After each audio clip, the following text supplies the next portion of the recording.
വാഹനത്തിന് ഒരു ഫാസ്ടാഗ് എന്ന ആശയവുമായി ദേശീയപാത അതോറിറ്റി ഓഫ് ഇന്ത്യ ഒന്നിലേറെ വാഹനങ്ങൾക്ക് ഒരു ഫാസ്ടാഗ് ഉപയോഗിക്കുന്നതും ഒന്നിലേറെ ഫാസ്ടാഗ് ഒരു വാഹനത്തിന് ഉപയോഗിക്കുന്നതും തടയുക എന്നതാണ് ഈ പദ്ധതിയുടെ ലക്ഷ്യം. ടോൾ പ്ലാസയിലെ തിക്കും തിരക്കും കുറയ്ക്കുവാനാണ് ഫാസ്ടാഗ് സംവിധാനം ഉപയോഗിച്ചു വരുന്നത്.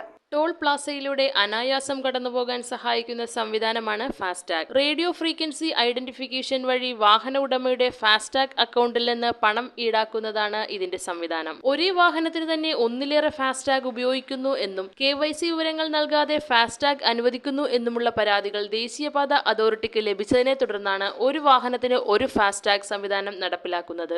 ഏപ്രിൽ 1 മുതലാണ് ഫാസ്ടാഗിന്റെ പുതിയ മാറ്റങ്ങൾ പ്രാബല്യത്തിൽ വന്നത്. ഓരോ വാഹനത്തിനും പ്രത്യേക ഫാസ്ടാഗിൽ പേരും വിലാസവും അടങ്ങുന്ന KYC വിവരങ്ങളുമാണ് നിർബന്ധമാക്കിയിട്ടുള്ളത്. News desk metro 7. ഫുഡ് കഴിക്കാൻ ഇഷ്ടമില്ലാത്ത മനുഷ്യന്മാരുണ്ടോ? എന്നാൽ നമുക്ക് കുറച്ച് വെറൈറ്റി ഫുഡ് കഴിച്ചാലോ?